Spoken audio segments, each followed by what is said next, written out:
Oh my gosh, you guys, how are you? I am sitting in my driveway. I haven't pulled out yet. It's been one of those days where I've just handled so many domestic things that I'm not even pulling out until, God, what time is it? Nearly 2 o'clock.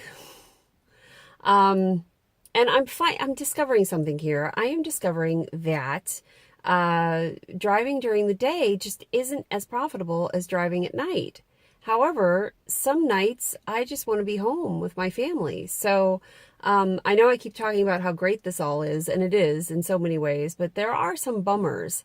So that's one bummer, that more money can be made at night. And it's just that thing that I've been saying since the beginning. It's less traffic at night, so you can do more rides in an hour than you can during the day. So the other bummer, I'm starting with the bad. I'm so sorry, but the other bummer about driving with Uber is Uber pools.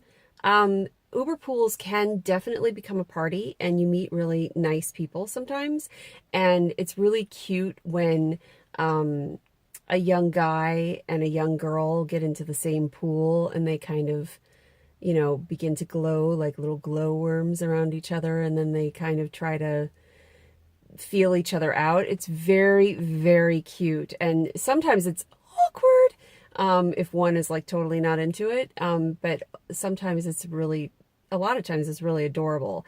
Unless they're drunk, and then it's just like kind of pathetic. But so that's cute. But the bummer about Uber pools, and maybe if you've been an Uber passenger, you haven't really known what's going on when you're experiencing this and you just are annoyed.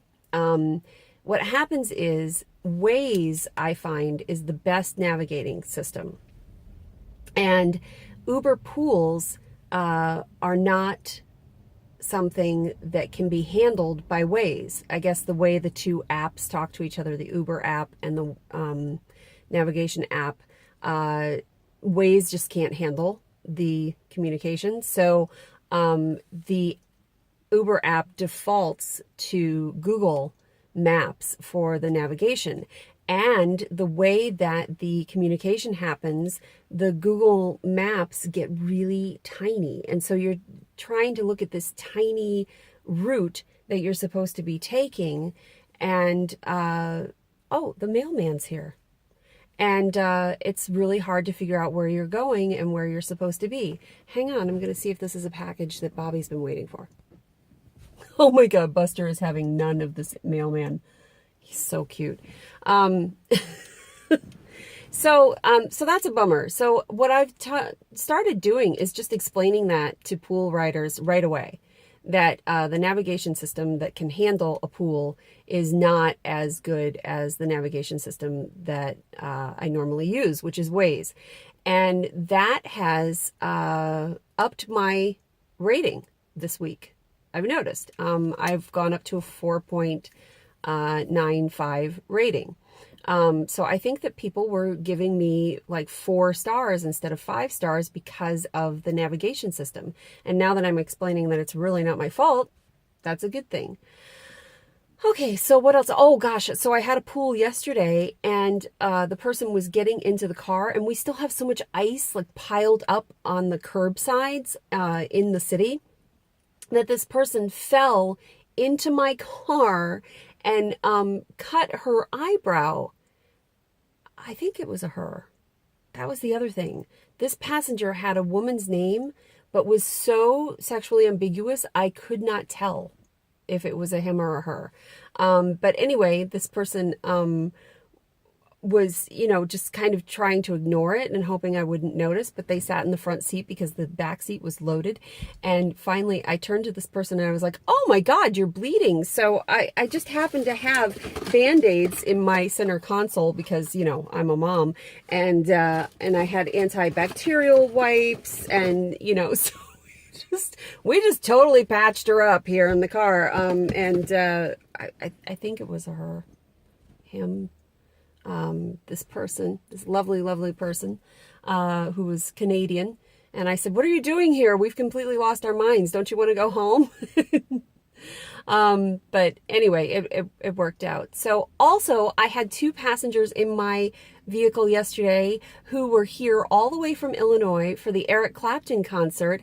And their hotel concierge told them about Eric Clapton's restaurant that he co-owns here in the city with an actor whose name is escaping me, Ron Perlman, I think. Anyway, and so they went to that restaurant after the concert, and Eric Clapton like strolled in. They were so excited!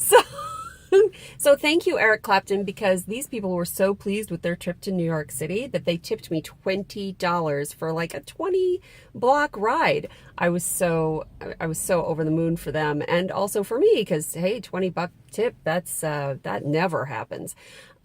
So this restaurant, I forget the name of it, is a French restaurant. So I came home and I told Bobby, and of course Bobby was like, oh my God, so excited because he would love to meet Eric Clapton. And I said, we have to go to this restaurant.